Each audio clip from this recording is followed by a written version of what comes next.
Hola queridos amigos, es un gusto para mí poder participar de estas actividades académicas y vamos a compartir la clase de nervios craneales. Los nervios craneales son estructuras nerviosas que tienen una compleja anatomía y que tienen bajo su territorio encargarse de controlar la función de los órganos de los sentidos, de los territorios cutáneos y mucosos de la cabeza y el cuello, y también del tracto aerodigestivo, fundamentalmente el tracto aerodigestivo superior.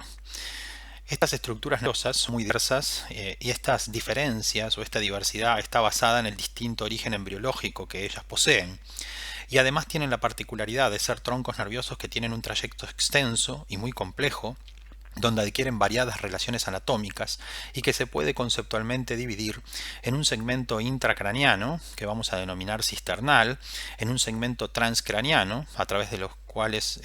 o a través del cual atraviesan los orificios de la base del cráneo, y un segmento que denominamos extracraniano, que es en donde se distribuyen por este amplio territorio que mencionamos.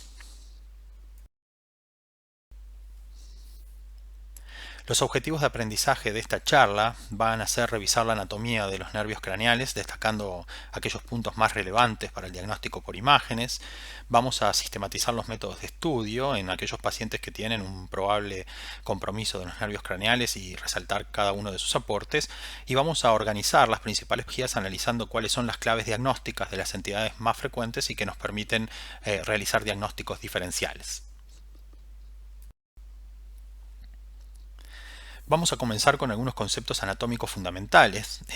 Los nervios craneales son troncos nerviosos que tienen características propias. Vamos a ver que tienen diferente origen y desarrollo, tienen diferente estructura y tienen diferente función. Por eso los podemos agrupar en diferentes conjuntos de nervios que se encargan de funciones específicas. Hay dos grandes grupos. Primero, aquel grupo integrado por el nervio olfatorio, el óptico y el auditivo, que tienen un origen embriológico directamente vinculado con el origen encefálico propiamente dicho, y que esto le dan características estructurales propias. Por ejemplo, sus cubiertas o vainas nerviosas no son las mismas del sistema nervioso periférico, sino que son cubiertas nerviosas que comparten características con el sistema nervioso central.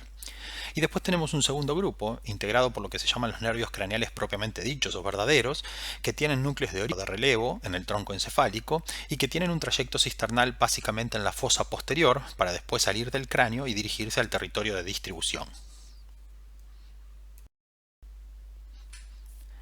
En este esquema, tomado de la literatura, de este interesante trabajo de las clínicas de Norteamérica, vemos cómo los pares craneanos comparten una estructura anatómica, sobre todo los verdaderos, en donde tenemos un sector inicial, con el número 1, que es el núcleo dentro del tronco encefálico, un trayecto variable que se hace dentro del neuroeje, que es el segmento intraaxial, un punto por el cual emergen o ingresan al sistema nervioso, que es lo que se llama la zona de entrada de las raíces, del inglés Root Entry Zone o RES, luego un trayecto cisternal, que es el número 3, en donde van a dirigirse a la base del cráneo, a la cual van a atravesar. En esta travesía por la base del cráneo, primero atraviesan la dura madre, donde aparece un segmento que se denomina dural, para luego atravesar los forámenes propiamente dichos, que es el segmento foraminal, y luego abandonar la base del cráneo para dirigirse a su territorio de distribución, que es el segmento extraforaminal. En cada uno de estos segmentos vamos a poder tener diversos procesos que pueden comprometer a los pares craneanos y que van a ser objeto de nuestra discusión más adelante. Vamos a comenzar repasando algunos elementos anatómicos claves. Vamos a comenzar con el nervio olfatorio. Ahí tenemos un preparador anatómico, una cara inferior de los hemisferios cerebrales, donde también encontramos el tronco encefálico y el cerebelo. El par craneal número 1, o nervio olfatorio, se encuentra localizado en la cara inferior o basal de ambos lóbulos frontales, bajo la forma de dos cintillas alargadas y aplanadas de dirección anteroposterior. Tienen su origen, como se puede observar en el esquema ubicado arriba y a su derecha, en terminales nerviosas que se encuentran en el techo de las fosas nasales. Estas terminales nerviosas, que abarcan a los receptores de la vía olfatoria, atraviesan los múltiples orificios que están en el interior, formando la lámina cribosa, para luego formar el tronco del nervio olfatorio, que se dirige hacia atrás, en estrecha relación con el gyrus recto del lóbulo frontal, en la cara inferior, para luego hacerse intraaxial y dirigirse hacia el lóbulo temporal, donde se encuentran los núcleos que están relacionados a la función olfatoria.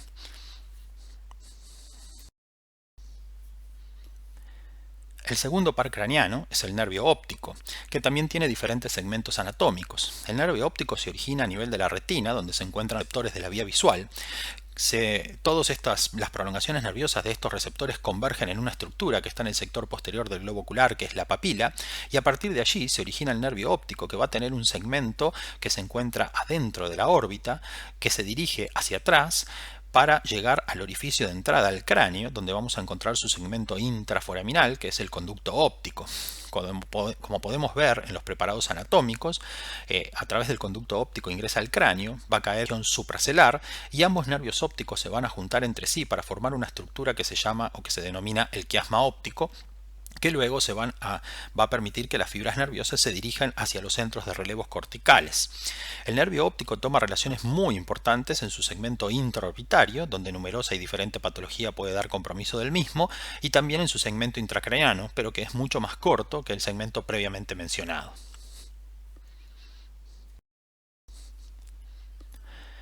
Existe el segundo grupo, que son los pares craneanos verdaderos, cuyos núcleos de origen, como ya mencionamos, están ubicados a nivel del tronco encefálico. Allí tenemos en la fila superior tres esquemas anatómicos que representan un corte a nivel del mesencéfalo, otro a nivel de la protuberancia y otro a nivel del bulbo raquídeo, de arriba abajo, y donde tenemos indicada la localización de los principales núcleos. Como vemos a nivel mesencefálico, en la sustancia gris que rodea el acueducto de Silvio, encontramos el núcleo del par craneano número 3 o nervio ocular común, y el núcleo de origen del par craneano número 4 o nervio patético. En la protuberancia encontramos hacia el sector posterior, en relación con el piso del cuarto ventrículo, los núcleos de origen del par craneano número 5, el trigémino, que tiene un núcleo mucho más extenso, pero cuyo núcleo principal se encuentra en la protuberancia. Por delante de mismo encontramos el núcleo de origen del nervio facial. Por detrás y hacia adentro, hacia la línea media, en estrecha relación con el piso del cuarto ventrículo y por relieve anatómico en el mismo, encontramos el núcleo del par craneano número 6, o motor ocular externo, y por detrás y afuera encontramos los núcleos de origen del par craneano número 8 o nervio auditivo en su segmento coclear. Si vamos al esquema del bulbo, vamos a encontrar los núcleos de los restantes pares craneanos. En relación al piso del cuarto ventrículo, el núcleo de origen del nervio hipogloso mayor o par craneano número 12. Hacia adelante y afuera, en el sector lateral, los núcleos de origen del glosofaringio, el neumogástrico y el espinal. Y hacia afuera, en relación al cuerpo restiforme, los núcleos de origen del par craneano número 8 en su segmento vestibular o nervio vestibular. De estos núcleos de origen, las fibras nerviosas hacen un trayecto dentro del tronco encefálico para poder emerger del tronco encefálico, como vemos el tercer par craneano por la cara anterior del mesencéfalo. El cuarto par craneano es el único que emerge por la cara dorsal, en estrecha relación a la lámina cuadrigeminal. En la protuberancia emerge el sexto par craneano y en el segmento bulbo protuberancial el número 7. En los sectores anterolaterales de la protuberancia emerge el nervio trigémino y en el sector lateral del segmento bulbo protuberancial el octavo par craneano. Si vamos al bulbo raquídeo, el nervio hipogloso mayor va a emerger por la cara anterior, por delante de la oliva vulvar, en el bulbo raquídeo, mientras que el 9, el 10 y el 11, glosofaringio, neumogástrico y espinal, emergen por el segmento retroolivar, en el sector lateral. Como vemos, estos pares craneanos hacen luego un trayecto cisternal en el preparado anatómico que se encuentra abajo en la diapositiva. Vamos a tener indicados los trayectos cisternales del tercer par, del cuarto par, del sexto par y del nervio trigémino, que luego abandonan la fosa posterior y pasan al piso medio, donde transitan por el seno cavernoso, una de las regiones anatómicas más importantes a tener en consideración con la patología que puede afectar a los pares craneanos, fundamentalmente a los nervios oculomotores, como luego vamos a ver.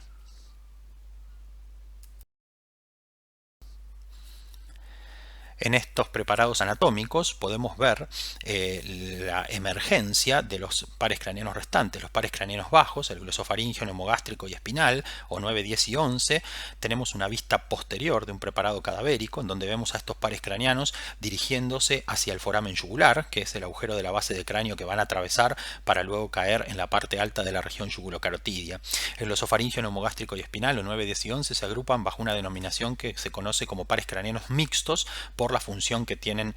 bajo su comando. También en el segundo preparado, el que está hacia la derecha y magnificado, podemos ver una vista posterior de los pares craneanos que integran el paquete vestíbulo acústico facial, o sea, el nervio facial, el nervio vestibular y el nervio acústico, que luego de su trayecto cisternal toman el conducto auditivo interno para dirigirse al interior del hueso temporal, donde van a hacer su trayecto y se van a empezar a distribuir por su territorio.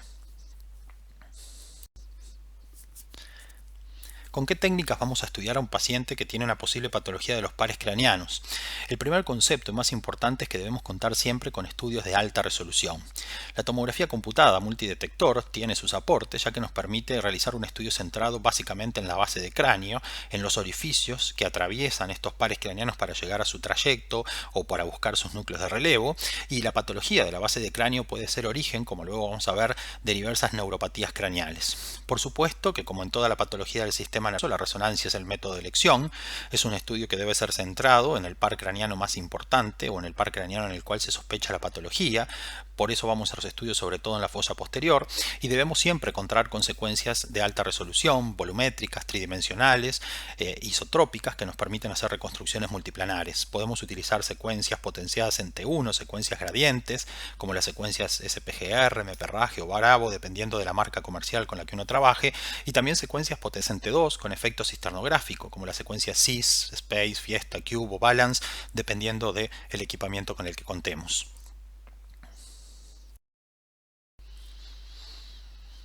Aquí tenemos dos reconstrucciones de tomografía computada multidetector con volume rendering, que nos permiten ver los distintos sectores importantes en la base de cráneo, una vista superior y una vista oblicua, para ver la lámina cribosa, que ya dijimos que era atravesada por el primer par craneano, el canal óptico por el nervio óptico, el foramen vinculado al nervio trigémino, el conducto auditivo interno vinculados al nervio facial y auditivo, el foramen lacero, un agujero rasgado posterior o foramen yugular vinculado a los pares craneanos mixtos, y el agujero condilio en íntima relación con el foramen magno, que va a ser atravesado por el nervio hipoglóso mayor.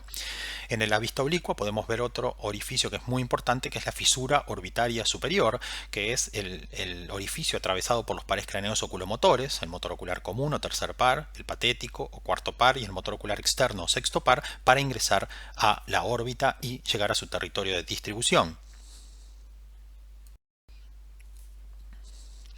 Como ya mencionamos, la resonancia magnética con secuencias volumétricas y de alta resolución nos permiten visualizar correctamente los diferentes pares craneanos y sus segmentos. Allí tenemos imágenes seleccionadas de secuencias potenciadas en T1 y cisternográficas para visualizar los diferentes segmentos del nervio olfatorio. Allí encontramos como en un plano coronal podemos estudiar muy bien el segmento, el tronco del nervio olfatorio, ya sea en el plano coronal o en el plano sagital, en íntima relación con la cara basal del lóbulo frontal. También el nervio óptico, que lo podemos estudiar fundamentalmente en el plano sagital oblicuo, en todo su trayecto desde el globo ocular al quiasma óptico, como así también en el plano axial. Es un par craneano que se puede estudiar de forma muy sencilla y se puede visualizar, ya que es uno de los troncos más importantes o más desarrollados. Los nervios oculomotores también se visualizan muy bien. En el plano axial, el tercer par craneano saliendo por la cara anterior del mesencéfalo. En el plano coronal, el tercer par craneano observado en la pinza vascular formada entre la arteria cerebral posterior y la arteria cerebelosa superior. Es más difícil identificar el cuarto par craneano, es el único que se origina de la cara dorsal y es un par craneano muy pequeño, muy delgado. Por supuesto que se visualiza mejor en estudios realizados en 3 Tesla y con cortes submilimétricos, mientras que el sexto par se puede estudiar muy bien en el plano axial y en el plano sagital. Como podemos ver en imágenes, fundamentalmente en la imagen sagital, vemos que el sexto par tiene un trayecto cisternal que es oblicuo hacia arriba y adelante, luego atraviesa un sector de la dura madre muy conocido por todos, que es lo que se denomina el canal de Dorelo, hace un trayecto en bayoneta dentro de la dura madre antes de dirigirse al seno cavernoso. Es un par craneano que tiene esta particularidad: antes de llegar al seno cavernoso, a través del cual se va a dirigir a la órbita, hace un trayecto muy importante y significativo rodeado de dura madre.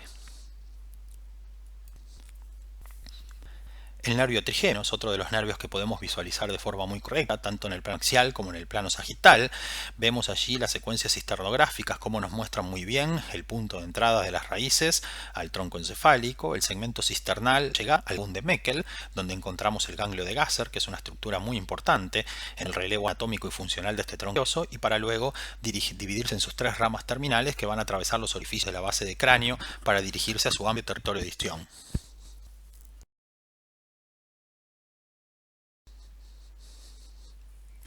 En el ángulo pontocerebeloso vamos a encontrar a las estructuras nerviosas que forman parte del paquete vestíbulo-acústico facial, como el nervio facial, el nervio coclear y el nervio vestibular. Estas estructuras se estudian muy bien en el plano axial, bien se estudian muy bien en el plano sagittal. Recuerden que estos nervios se organizan de una forma muy particular, van a estar organizados en dos planos, un plano anterior, en donde la parte más alta, superior, encontramos el nervio facial, y en la parte más anterior y baja, el nervio coclear, mientras que el nervio vestibular, que en realidad está por dos nervios, el nervio vestibular superior y inferior, ocupan el plano posterior. Es muy importante realizar estos cortes sagitales que nos permiten ver esa típica imagen, como vemos arriba y a la derecha, en donde encontramos las estructuras nerviosas dentro del conducto auditivo interno. Recuerden que la tomografía es muy importante también en el estudio de estos pares craneanos, ya que nos permiten realizar estudios con un detalle anatómico muy preciso del hueso temporal, donde podemos estudiar los segmentos fundamentalmente del nervio facial, que realiza un trayecto muy complejo dentro del hueso temporal.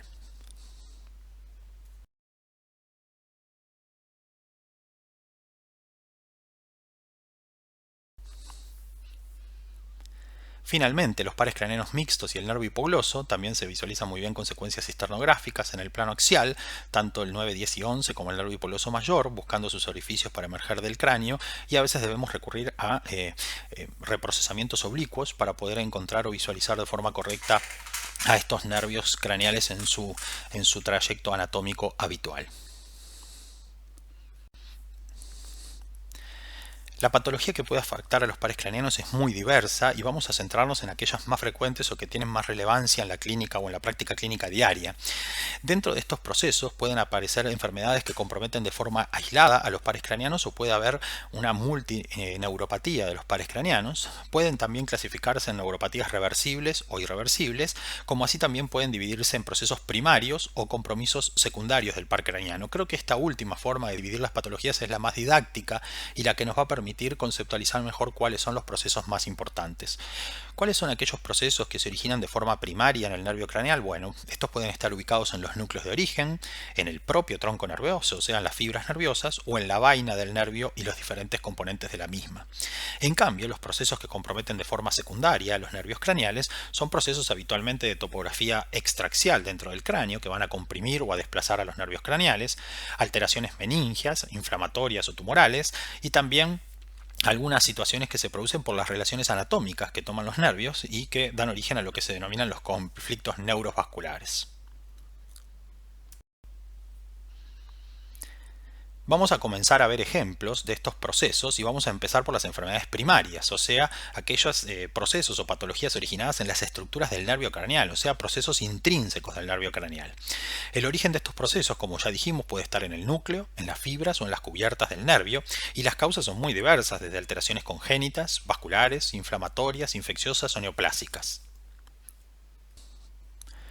Comencemos por procesos que afectan a los núcleos nerviosos y por supuesto que cualquier proceso que afecta el tronco nervioso va a dar patología de los pares craneanos. Por razones anatómicas y de tamaño, habitualmente cuando hay una patología del tronco el compromiso de los pares craneanos es múltiple.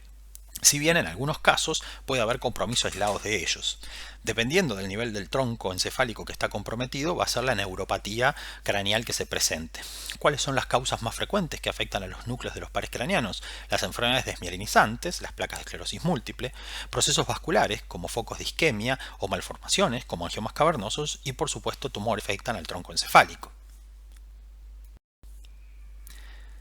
En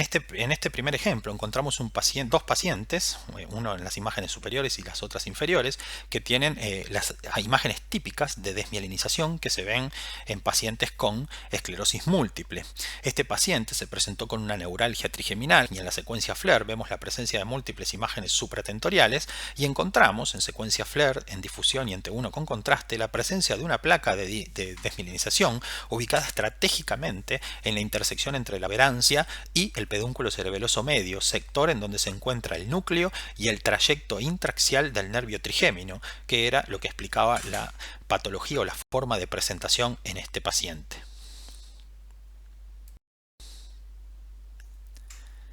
Como ya mencionamos, las placas de desmielinización son muy frecuentes. En las imágenes superiores tenemos un paciente que se presenta con un tercer par y vemos que tiene una placa de desmielinización ubicada estratégicamente a nivel mesencefálico en la fascia gris periacueductal lateralizada izquierda y que también era el responsable del tercer par en este paciente con esclerosis múltiple.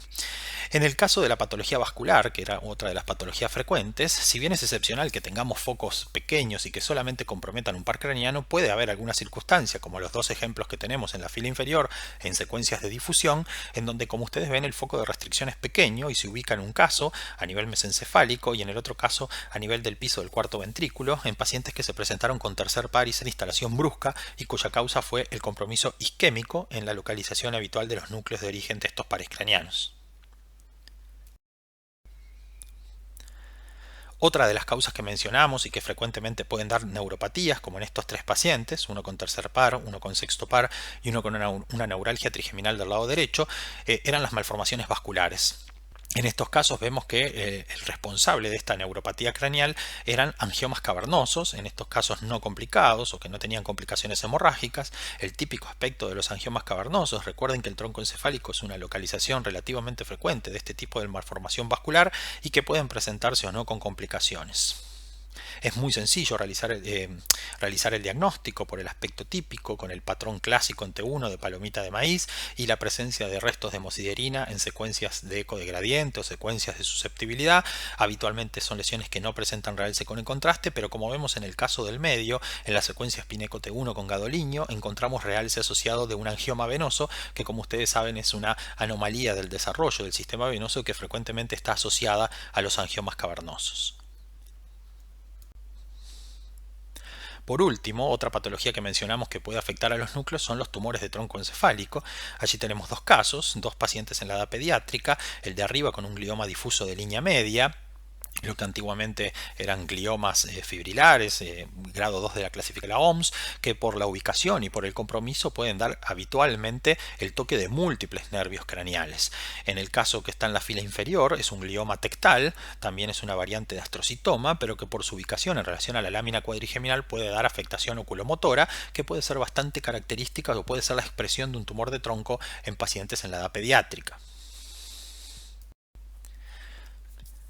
Pasemos al segundo grupo de los procesos primarios, que está en donde el compromiso ahora se ubica en las propias fibras nerviosas. Son procesos originados en el tronco nervioso. Son procesos que habitualmente tienen poca traducción imagenológica en algunos casos. Son distintas neuropatías, tienen diferente origen. Habitualmente se ven en el contexto de enfermedades sistémicas y, como ya mencionamos, es el grupo en donde las imágenes son menos útiles. ¿Cuáles son las causas más frecuentes? Bueno, allí tenemos un listado. Pueden haber causas congénitas o malformativas, neuritis infecciosa, ya sea por herpes o por listeria,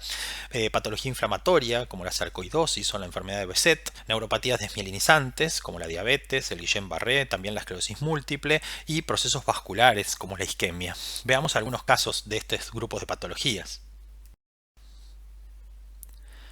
Comencemos con algún ejemplo de malformaciones congénitas. Son dos pacientes que tienen anosmia congénita, en un caso con arritmia y en un caso con un síndrome de Kallmann, en donde las secuencias histonográficas nos permiten ver la ausencia del nervio olfatorio. Es una de las causas primarias, la ausencia del tronco nervioso, que explica entonces la anosmia congénita que tenían estos dos pacientes. Otra alteración congénita, un paciente con una aplasia coclear bilateral, en donde hay ausencia del nervio coclear. Podemos ver tanto en la tomografía como en la secuencia cisternográfica la ausencia de la cóclea, y cuando vamos a la reconstrucción en el plano sagital de uno de los conductos auditivos, vemos que tenemos la ausencia del nervio coclear. Vemos que está señalado por la flecha amarilla en el plano sagital, vemos el nervio facial adelante y arriba, las dos ramas vestibulares por detrás, y vemos que falta la imagen del nervio coclear, que debería estar abajo y adelante. Otro grupo de patologías congénitas que pueden dar afección o toque de pares craneanos son algunas enfermedades metabólicas. Vamos a poner el ejemplo de la enfermedad de Krabbe, pero puede haber otras enfermedades neurometabólicas de la edad pediátrica que cuando son estudiadas con resonancia, además de tener las imágenes de dismielinización que varían según el tipo de enfermedad, es frecuente que tengan también realce de nervios craneales. Vemos en este caso de una enfermedad de Krabbe como, además de la dismielinización de la sustancia blanca, luego de administrar medio de contraste aparece realce que es simétrico, simétrico, regular, sin nódulos de los nervios oculomotores, del nervio trigémino, también de las estructuras del paquete acústico facial. Estas son entidades que cuando administramos medio de contraste nos pueden mostrar este tipo de patrón de realce y compromiso de pares craneanos. También mencionamos que podía haber dentro de este grupo compromiso inflamatorio o infeccioso. Ahí tenemos dos situaciones relativamente frecuentes, la parálisis de Bell y el síndrome de Ramsay-Hunt, en donde puede haber realce en estos dos casos del nervio facial del lado izquierdo. Un realce de tipo regular, simétrico, sin nódulos inflamatorios. En el caso de abajo, un síndrome de Ramsay-Hunt, en donde hay realce de todos los segmentos del nervio facial, del segmento timpánico, segmento coclear, del segmento cisternal e incluso de su sector intraaxial y el núcleo de origen. En realidad, las imágenes son complementarias a entidades cuyo diagnóstico es clínico. Dentro de este grupo de enfermedades encontramos por supuesto las patologías inflamatorias o desmielinizantes. Todos conocemos el cuadro de neuritis óptica, un cuadro muy típico de naturaleza inflamatoria desmielinizante del nervio óptico, en el cual encontramos un aumento de intensidad de señal en las secuencias potenciadas en T2 en el nervio óptico y realce con el medio de contraste cuando se encuentra en actividad. Recuerden que la neuritis óptica puede ser desmielinizante, pero también hay otro tipo de neuritis. Miren el caso que encontramos situados en el sector más derecho de la diapositiva. A consecuencia se estira en el plano axial y coronal un paciente que estaba recibiendo isoniazida y que tenía una neuritis óptica de evolución subaguda, en el cual tenemos una semilla muy similar a la de la neuritis óptica. Es el contexto clínico y el conocimiento de las drogas o tratamiento que está recibiendo el paciente los que nos permite sospechar estas neuropatías inflamatorias vinculadas a algunas drogas. La isoniazida es una de las que puede estar involucrada en estos cuadros inflamatorios. En algunas circunstancias las neuritis pueden ser isquémicas. Este es un paciente con múltiples factores de riesgo cardiovascular, diabetes, hipertensión arterial severa, que hace una neuritis de instalación brusca del ojo izquierdo y en el que encontramos una semiología similar a la neuritis de tipo desmielinizante, pero cuando utilizamos secuencias de difusión, como encontramos abajo y mapa de ADC, vemos que hay intensa restricción del segmento del nervio óptico comprometido. Este es un caso de neuritis óptica de origen isquémico en una otra patología que está originada en el propio tronco nervioso. Vayamos ahora dentro de los procesos primarios, aquellas patologías que comprometen la vaina nerviosa. Quizás este es el grupo más reconocido de las entidades que afectan a los nervios craneales. Son procesos relativamente frecuentes y los más conocidos son los tumores originados en las cubiertas nerviosas. Son habitualmente tumores benignos que tienen una baja agresividad, o sea, un lento crecimiento. Encontramos los schwannomas, que son los más conocidos, y los neurofibromas. Pero recuerden que hay un grupo de pares craneanos que sus cubiertas no son similares a las del sistema nervioso periférico, que pueden tener meninges formando parte de la cubierta nerviosa, como sucede por ejemplo con el nervio óptico. Por lo tanto puede haber meningiomas que se originan en un par craneano que por su origen embriológico no tiene células de Schwann, sino que tiene oligodendrocitos y tiene meninge acompañando la estructura del nervio. Y también las metástasis son tumores que se pueden encontrar en los pares craneanos, sobre todo en procesos que dan diseminación de varios tipos. La que más me interesa destacar en los pares craneanos es la forma de diseminación que tienen los tumores agresivos de cabeza y cuello, sobre todo el carcinoma epidermoide, cuya una de sus formas de recidiva o una de sus formas de progresión es bajo lo que se llama la diseminación retrógrada perineural de estas lesiones carcinomatosas, que vamos a ver algunos ejemplos. El schwannoma vestibular es una de las patologías más comunes de los pares craneanos. Es un tumor benigno originado en la vaina de cubierta del nervio vestibular, en las células de Schwann que forman parte de este nervio, y que es una de las lesiones o la lesión más frecuente que se ubica en el ángulo pontocerebeloso. Son pacientes que habitualmente se presentan con hipoplasia neurosensorial, de forma aislada o acompañada de otras neuropatías, y que tienen este aspecto típico con un segmento cisternal y un segmento intracanalicular que hace que remede la forma del cucurucho con la bola de lado. Es un aspecto muy típico y que todos conocemos muy bien esta patología porque es una de las patologías más frecuentes que encontramos a nivel intracraniano como parte de los procesos de localización extraxial.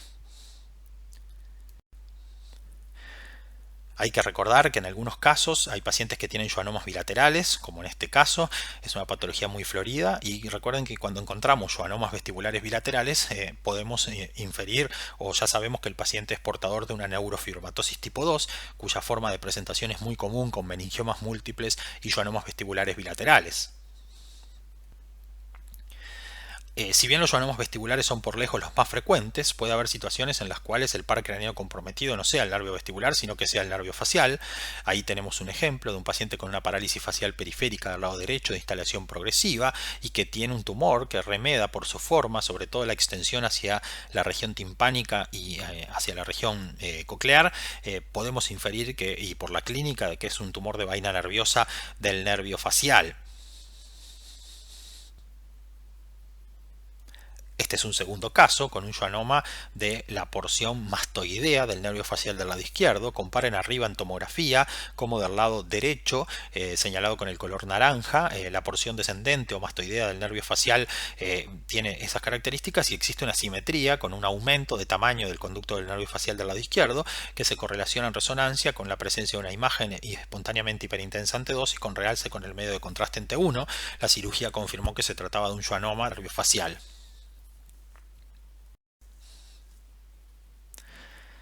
Puede haber schwannomas en otras localizaciones. Este es un caso raro, poco frecuente, de un tumor de vaina nerviosa que por el trayecto y la distribución remeda al tercer par craneano, en este caso un schwannoma del tercer par del nervio motor ocular común. Puede haber schwannomas del nervio trigémino, pero también puede haber schwannomas de los pares craneanos mixtos. Miren este paciente que se presentó con una disfagia, en el cual luego de todo el estudio y al estudiar la base de cráneo se encontró un proceso tumoral centrado en el foramen yugular, en el agujero rasgado posterior, que es hiperintenso en el T2, algo heterogéneo, con intenso realce también heterogéneo con el medio de contraste, y que después de la cirugía se confirmó que era un schwannoma de los pares craneanos mixtos.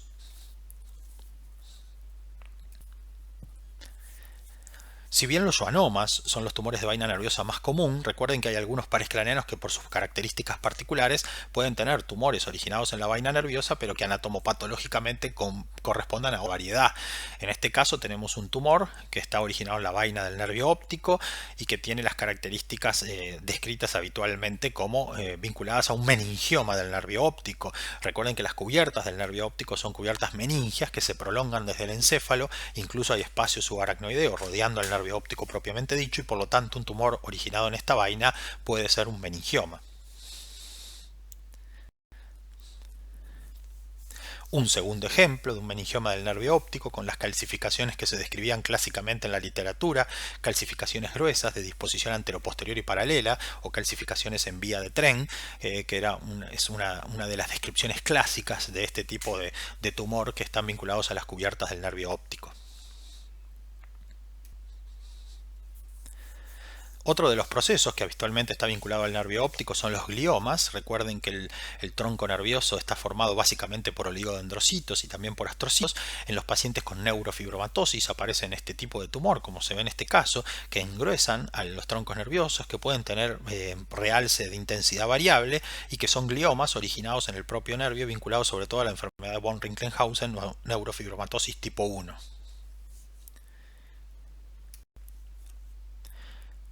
El nervio olfatorio también es un tumor en donde pueden asentar tumores originados propiamente en las cubiertas y en el tronco del nervio. Una de las lesiones clásicas del nervio olfatorio es el estesioneuroblastoma o neuroblastoma del nervio olfatorio. Es un tumor que se origina habitualmente en el techo de las fosas nasales, que tiene un crecimiento hacia la fosa nasal y hacia el cráneo. Si es un tumor de baja agresividad, es un tumor que tiene un comportamiento locorregional agresivo y que debe ser tenido en cuenta o en consideración en los diagnósticos diferenciales de los procesos tumorales que están situados en el piso anterior de la base de cráneo y en relación a la lámina cribosa.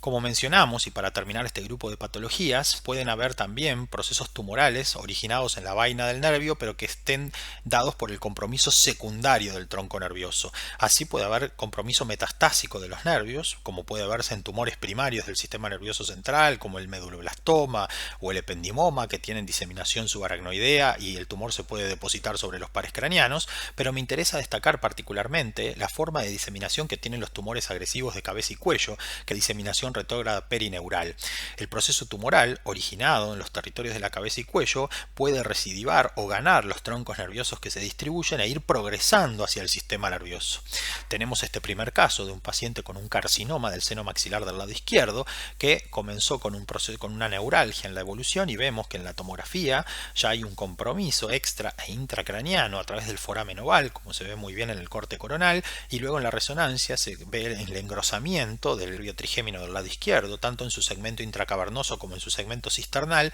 y correspondía a una diseminación perineural del tumor agresivo, un carcinoma adenoide quístico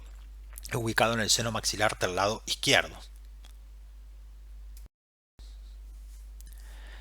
Este es un segundo ejemplo de un paciente con un carcinoma epidermoide topografiado en la cara, como ustedes lo ven, con un componente quístico necrótico e intenso realce, y ven que en este caso se acompañaba de una diseminación retrógrada señalada por las flechas amarillas que corresponden al trayecto del nervio facial, tanto de su segmento o rama de distribución superficial como también de sus ramas más proximales. Vemos que está indicado en el hueso temporal un foco de alce puntiforme que corresponde al segmento mastoideo de este par craneano. Es una diseminación perineural retrógrada de un carcinoma epidermoide de las regiones superficiales de la cara.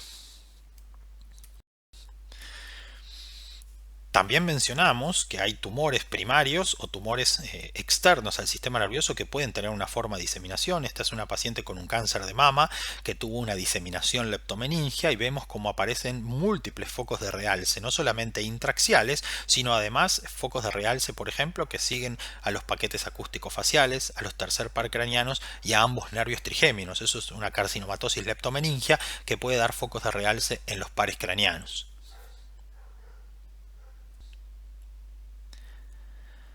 Dentro de la patología tumoral, otra que puede dar compromiso leptomeningio y particularmente afectar a los pares craneanos es el linfoma. En este caso, un paciente con un linfoma sistémico no-Hodgkin agresivo que en la evolución agrega una neuropatía óptica bilateral de instalación subaguda, y en la resonancia vemos como hay engrosamiento bilateral de ambos nervios ópticos con intenso realce que se correspondía con una diseminación intracraniana de tipo leptomeningio de esta entidad hemato-oncológica, de un linfoma no-Hodgkin. Para abandonar las causas primarias debemos recordar las enfermedades sistémicas que, como ya mencionamos, pueden ser causa de compromiso de pares craneanos. En este caso, un paciente con sarcoidosis, en el cual, además del compromiso torácico habitual de esta enfermedad, aparece compromiso del sistema nervioso central. Una de las formas de compromiso del sistema nervioso es el compromiso leptomeningio. Vemos como en este paciente había compromiso realce de ambos nervios ópticos, realce de ambos tercer par craneanos, también realce del nervio trigémino del lado izquierdo y de los paquetes acústicos faciales dentro del conducto auditivo interno. Además, en el estudio del raquis se evidenció un realce intenso de todas las raíces de la cola de caballo, y en este caso el diagnóstico final fue de sarcoidosis, pero recuerden que hay muchas enfermedades sistémicas, la enfermedad, por ejemplo, que también puede dar un compromiso similar de los pares craneanos, habitualmente un compromiso de múltiples pares craneanos.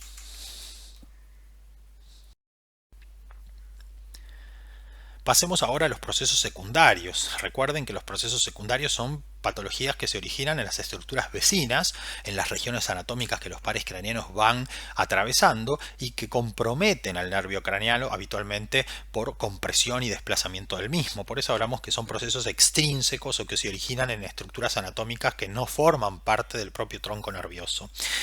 Habitualmente son lesiones expansivas que, como ya dijimos, comprimen al nervio en su trayecto en diferentes segmentos, y las causas pueden ser diversas. Vamos a ver las más frecuentes o las más conocidas: causas vasculares, tumorales, infecciones, síndromes inflamatorios como el Tolosa-Hunt, u otras como por ejemplo la patología traumática con fracturas y atrapamiento de los pares craneanos. Comencemos con pacientes que pueden tener conflictos neurovasculares. Es muy común en la práctica clínica encontrar pacientes con neuralgia del nervio témino, y habitualmente uno de los puntos más importantes es tratar de encontrar si estos pacientes tienen o no tienen lo que se llama un conflicto neurovascular. En el caso de este paciente con una neuralgia al lado derecho, vemos cómo existe una estructura vascular arterial que es normal, pero que tiene un trayecto anatómico que no es el habitual, y que comprime y desplaza el segmento cisternal proximal del nervio trigémino, siendo origen de esta neuropatía.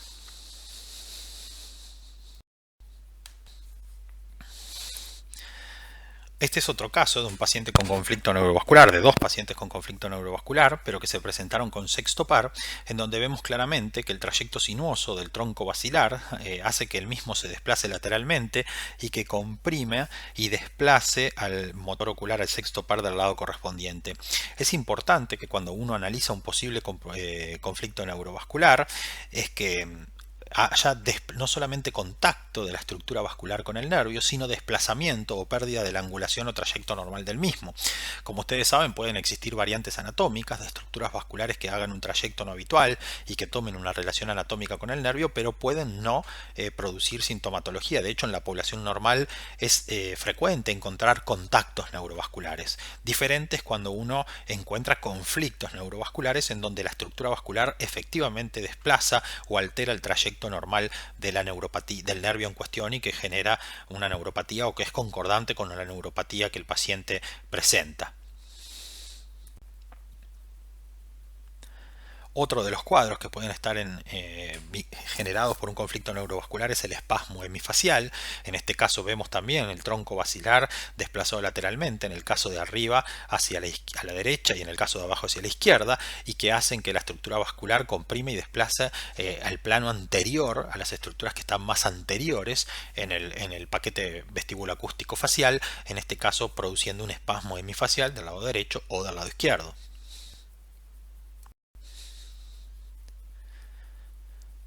Otro de los cuadros vinculados a conflictos neurovasculares, los acúfenos pulsátiles, que son bastante característicos y bastante típicos. Vemos que ahí la arteria cerebelosa media realiza un bucle que lo lleva hacia el conducto auditivo interno y se relaciona con el plano más anterior y más inferior del paquete acústico facial, generando como traducción de ese conflicto neurovascular el acúfeno.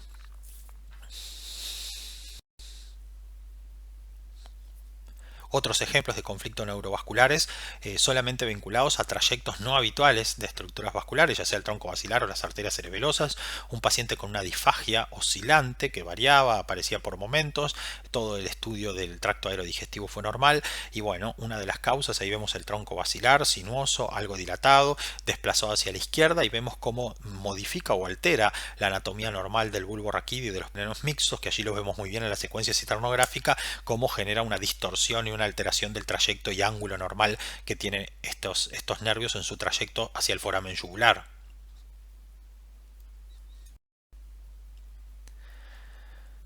Un paciente que se presentó con un espasmo de mi lengua derecha y en el cual encontramos también como la arteria vertebral del lado derecho antes de formar el tronco basilar genera un claro conflicto con el hipogloso mayor. Ahí vemos como el hipogloso está angulado,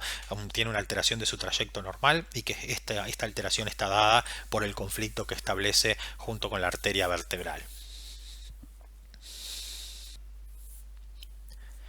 Los ejemplos anteriores fueron de neuropatías craneales que estaban vinculadas a conflictos neurovasculares entre nervios y arterias que tienen un trayecto anómalo, pero también los conflictos neurovasculares pueden estar dados por la presencia de malformaciones vasculares, y esto es una situación clínica relativamente frecuente. Este es el caso de un paciente con un tercer par del lado derecho, en el cual en el estudio de arteriografía y en el estudio de resonancia se encuentra la presencia de un aneurisma que está originado en la bifurcación del tronco basilar o previo a la bifurcación del tronco basilar y que por la dirección y el tamaño de su saco genera una compresión del tercer par. Miren cómo se ve el detalle anatómico en la secuencia cisternográfica, en los cortes que están en la fila superior, en el plano coronal, el nervio del tercer par ubicado en la pinza entre la arteria cerebral superior y la cerebral posterior, perdón, y la arteria cerebelosa y cómo la dirección y el trayecto del aneurisma lo lleva en el plano axial a contactar con el segmento cisternal del tercer par del lado que el paciente tenía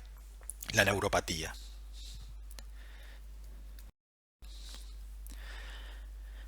Otra localización anatómica frecuente de malformaciones vasculares y que pueden dar neuropatía, sobre todo compromiso de los pares craneos oculomotores, es el seno cavernoso. Ahí tenemos dos pacientes, uno que se presentó con un tercer par y otro que se presentó con un sexto par, ambos del lado derecho, y que tenían aneurismas de la carótida interna intracavernoso. En la fila superior, un aneurisma grande, con la semiología típica, la intensidad de señal baja en T2, con esa intensidad de señal heterogénea, secuencia en ecodegradiente con el halo de hemosiderina. En cambio, en el caso de abajo del sexto par, un pequeño aneurisma intracavernoso,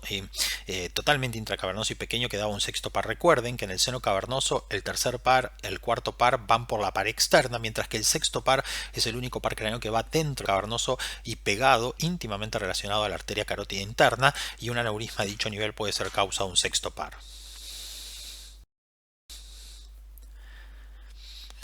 Un caso menos frecuente, pero también de un aneurisma que por su topografía generó una neuropatía óptica. Era un paciente con una neuropatía óptica del lado izquierdo, se sospechó una patología del quiasma, por eso se solicita la resonancia y vemos que el paciente tiene una imagen que recuerda a un aneurisma ubicado a nivel supracelular en el segmento más anterior, discretamente lateralizado a izquierda, donde comprimía el nervio óptico de ese lado y daba entonces como sintomatología una neuropatía óptica de ese lado. Otros procesos extrínsecos a los pares craneanos y que relativamente pueden dar compromiso de los mismos son los quistes de inclusión. Los quistes epidermoides frecuentemente pueden estar vinculados, ubicados en la fosa posterior y vinculados a neuropatía. Estos son dos pacientes con neuralgia del trigémino del lado izquierdo, en donde vemos la semiología típica de un quiste de inclusión. Es una imagen quística hiperintensa en T2 que no suprime completamente su señal en el FLAIR y que tiene restricción en difusión y que, como vemos, sobre todo en las secuencias cisternográficas, como rodea o incluye dentro de la masa del quiste, en este caso el nervio trigémino, y es causante de la neuralgia. Estos son quistes epidermoides. Tenemos otros tipos de quistes que ahora vamos a compartir. Este caso muy interesante, también de una neuralgia del trigémino del lado izquierdo, tiene también en su génesis a un quiste, pero en este caso un quiste que tiene un componente lipídico predominante. Vemos que como es una imagen con densidad grasa en la tomografía, con una calcificación anterior gruesa, vemos como la secuencia T1 tiene hiperintensidad de señal similar a la grasa que vemos en el resto de las regiones anatómicas, hiperintensa en el T2, no suprime completamente su señal en el FLAIR, suprime su intensidad de señal cuando utilizamos una secuencia T1 con saturación grasa y no tiene restricción en difusión. También rodea el nervio trigémino, ven que tiene una distribución que recuerda el trayecto del nervio trigémino y en este caso se trata de otro quiste de inclusión que es el quiste dermoide, similar en su comportamiento y en cómo produce la clínica al quiste epidermoide, pero que tiene una composición y por ello un comportamiento diferente en resonancia y en tomografía. Otro de los quistes, que si bien habitualmente son asintomáticos, en algunos casos pueden producir síntomas, son los quistes aracnoideos. Este es un paciente adolescente que tiene una hipoacusia de larga data, en el cual el único hallazgo es en el ángulo pontocerebeloso del lado derecho, que es el sector de la hipoacusia, un quiste aracnoideo que, como ustedes pueden ver, a diferencia de los quistes de inclusión que rodean y envuelven a los pares craneanos, en este caso los pares craneanos están comprimidos y desplazados. Vemos ahí en la secuencia cisternográfica en la parte baja como esta imagen quística que sigue en todas las secuencias la intensidad de señal del líquido y que no tiene restricción en difusión, desplaza y comprime hacia atrás a las estructuras que están en el ángulo pontocerebeloso, o sea, las estructuras del paquete acústico facial del lado derecho. Otros procesos que comúnmente pueden dar compromiso de los pares craneanos son los meningiomas. Dependiendo de la localización del meningioma vamos a tener las sintomatologías que dan. Este paciente es muy interesante porque se presentó con alteraciones del olfato como parosmias y también con alteraciones visuales asociadas como una hemianopsia. Encontramos un proceso expansivo que está en relación al piso anterior de la base de cráneo, en relación al plano efenoidal y que es intenso a la corteza cerebral en T1 y en T2 y que tiene un intenso realce homogéneo con el medio de contraste como se ve habitualmente en los meningiomas. Este es un meningioma del plano efenoidal que dio compromiso por compresión del nervio olfatorio y del nervio óptico. Este es un meningioma que se presentó en un paciente con una neuralgia del trigémino del lado derecho. Vemos que el meningioma está inserto sobre el tentorio, sobre su circunferencia menor y que por su topografía comprime y desplaza al nervio trigémino de ese lado. Eso se ve muy bien en las secuencias cisternográficas donde la flecha amarilla indica la topografía del meningioma y la flecha roja indica el segmento cisternar del nervio trigémino de ese lado. Otro paciente que se presentó con un sexto par y en donde el único hallazgo, un sexto par del lado derecho, y el único hallazgo es una imagen pequeña que en realidad parece como un engrosamiento meningio, un engrosamiento dural localizado, lateralizado a derecha, y en la topografía en el cual el sexto par, el nervio motor ocular externo, ingresa en el canal de Dorelo. Es un meningioma del clivus responsable de esa neuropatía compresiva. Otro paciente que se presenta con un trastorno de la deglución y luego de todo el estudio de la misma se decide estudiar el cráneo y encontramos un proceso expansivo que tiene su implantación en el hueso temporal lateralizado a derecha, que es sobre el foramen yugular, con las características semiológicas típicas de un meningioma, que siguen además el trayecto de estos pares craneanos y que era responsable de la compresión de los pares craneanos mixtos y por lo tanto originando el trastorno de la deglución del paciente. La región del foramen yugular o del foramen rasgado posterior es una región en donde frecuentemente pueden asentar procesos, como vimos los meningiomas, es uno de los procesos que allí pueden asentar, pero otra patología clásica y que también puede dar compromiso de pares craneanos son los paragangliomas o tumores del glomus yugular. Son tumores originados en estructuras que forman parte del sistema Cromaffini, que tienen una semiología muy característica, tienen ese patrón que en el T1 se denomina en sal y pimienta por la presencia de sectores sólidos y vacíos de flujo, ya que son tumores muy vasculares y que, como ustedes ven, tienen un intenso y algo heterogéneo real secundario de contraste. Este es otro caso de patología del foramen yugular y que puede dar compromiso de los pares craneanos mixtos.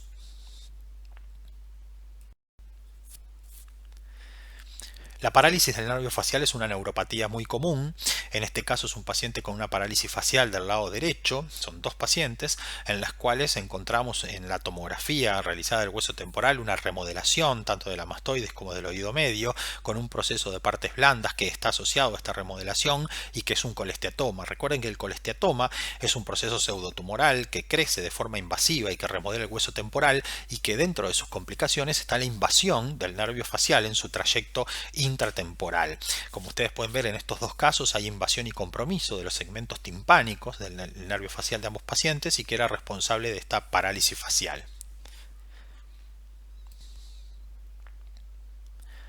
Otro paciente con una lesión del hueso temporal que destruye, que invade el conducto auditivo interno y que también producía parálisis facial, y que vemos que tiene restricción en difusión. Vemos que abajo no tiene realce con el contraste, pero sí tiene intensa restricción con difusión. Eso es característico de los colesteatomas. Una de las formas de hacer diagnóstico en resonancia de colesteatoma o tejido colesteatomatoso es utilizar la difusión, ya que son lesiones que no realzan con el contraste, pero que sí tienen restricción en difusión por su composición, por su estructura celular, y esto nos permite entonces hacer el diagnóstico diferencial. Recuerden que el colesteatoma es uno de los procesos que al invadir y destruir el hueso temporal puede producir parálisis facial. Estamos ya acercándonos al final y seguimos repasando algunos procesos, la mayoría de estos originados en la base de cráneo y que van a dar compromiso de los pares craneanos cuando estos atraviesan la base de cráneo o van realizando su trayecto hacia su territorio de distribución. En este caso una patología muy conocida, también de comportamiento agresivo, que invade la base de cráneo y que es el cordoma. Los cordomas ubicados en el clivus, por la relación anatómica, pueden dar compromiso del sexto par, también pueden secundariamente comprometer otros pares craneanos vecinos, pero es uno de los tumores de base de cráneo que pueden dar compromiso, como en este paciente, de un sexto par del lado izquierdo. El crecimiento está un poquito lateralizado y se ve ahí la imagen típica de un tumor invasivo de la región del clivus con intenso realce, con restricción en difusión, y que la biopsia demostró que era un cordoma. Otro caso interesante de un paciente relativamente joven que se presentó con una neuralgia del trigémino. En el estudio tomográfico ya se veía una alteración de la morfoestructura normal de la punta del peñasco, del ápex petroso del lado izquierdo, con una lesión destructiva, lítica. En resonancia se ve cómo se corresponde con una lesión expansiva, hipointensa ante 1, hiperintensa ante 2, que invade y destruye el hueso, que se corresponde con el trayecto del nervio trigémino de ese lado y por eso causaba la neuralgia, y que tiene un intenso realce con zonas de necrosis luego de administrar contraste. La biopsia confirmó que se trataba de un condrosarcoma, un tumor originado en la sutura, en las suturas vinculadas al ápex petroso de un tumor agresivo. Los procesos del ápex petroso pueden dar habitualmente compromiso de pares craneanos. Recuerden que en relación al ápex petroso está el sexto par craneano, está el nervio trigémino, el motor ocular común o tercer par, que también pasa por allí en su trayecto hacia el seno cavernoso. Un proceso que no es muy frecuente, pero sí es muy clásico en su forma de presentación, es la apicitis petrosa, un proceso infeccioso que se puede producir a nivel de las celdillas, que pueden existir en algunos casos a nivel del ápex petroso, y vemos que en este caso hay intenso real, heterogéneo, con la forma de una colección, engrosamiento dural asociado, en un paciente que se presentó con un síndrome clínico de Gradenigo y que se trataba de una apicitis petrosa, una complicación infecciosa de celdillas neumatizadas que pueden existir en algunos casos en el ápex petroso, o sea, en la punta del peñasco. Como otros procesos secundarios, habíamos mencionado la posibilidad de patología inflamatoria o de pseudotumores inflamatorios. El síndrome de Tolosa-Hunt es un síndrome bastante clásico dentro de estas entidades. Este es un paciente que se presenta con un síndrome de ápex orbitario del lado izquierdo, con proptosis, con dolor ocular, y vemos que en la resonancia tiene un proceso que infiltra sobre todo el vértice de la órbita. Recuerden que en el vértice de la órbita está fundamentalmente la fisura orbitaria superior, que es el orificio a través del cual los pares craneanos oculomotores llegan a la órbita, y bueno, en este caso se trataba de un síndrome de Tolosa-Hunt, es uno de los equivalentes al pseudotumor inflamatorio orbitario y que es una patología que habitualmente responde muy bien al tratamiento con corticoides, como fue el caso de este paciente. Ya acercándonos al final, habíamos mencionado que debemos recordar que en la patología traumática puede haber compromiso de pares craneanos. Vamos a ver algunos ejemplos. Estos son pacientes que tienen anosmia post-trauma, donde hay fracturas del piso anterior de la base de cráneo que pueden producir atrapamiento. Miren cómo en la secuencia cisternográfica la flecha roja nos marca la ausencia del nervio olfatorio, si lo comparamos con el del lado izquierdo. En el plano coronal vemos como hay una en el plano sagital vemos como hay una alteración de la anatomía normal de la base del cráneo y el nervio óptico está desplazado hacia abajo y atrapado en el plano de la fractura. Esto es una fractura de piso anterior que como complicación puede tener un atrapamiento del nervio olfatorio o incluso la aparición de fístulas y comunicaciones anormales entre el espacio del líquido cefalorraquídeo intracraniano, la aparición de rinorraquia y también las alteraciones olfatorias. Aquí tenemos un segundo caso, también con fracturas de piso anterior, un paciente con rinorraquia rinorrea post-trauma, con pérdida de líquido cefalorraquídeo por las fosas nasales y también con anosmia, y vemos como hay una brecha, una alteración de la anatomía normal del piso anterior, la presencia de líquido a nivel de las celdillas etmoidales y un nervio olfatorio que está prolapsado y atrapado en el plano de la fractura.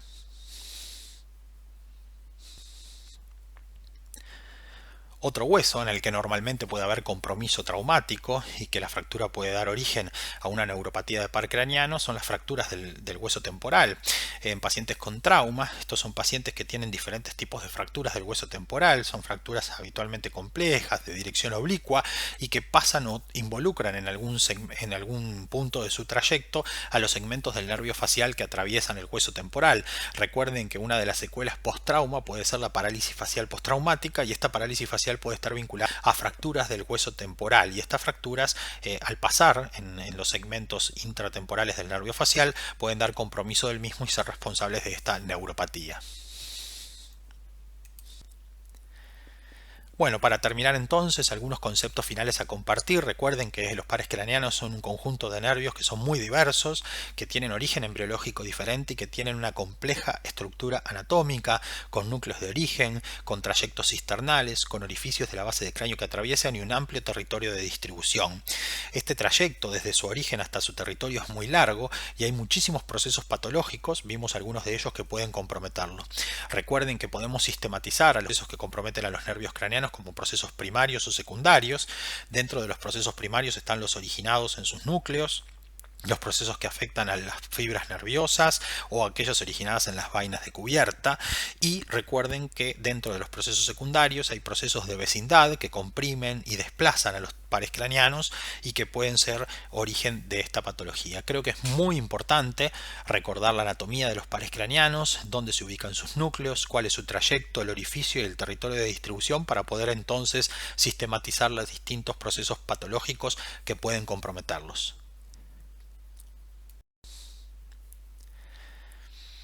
Aquí tienen algunas fichas bibliográficas que les puedo recomendar. Me parece que son muy interesantes y que resumen muy bien algunas de las principales patologías de estos nervios y sobre todo que las sistematizan, las agrupan. También algunos de ellos nos brindan un buen resumen anatómico de de estas estructuras complejas. Tienen mi correo electrónico,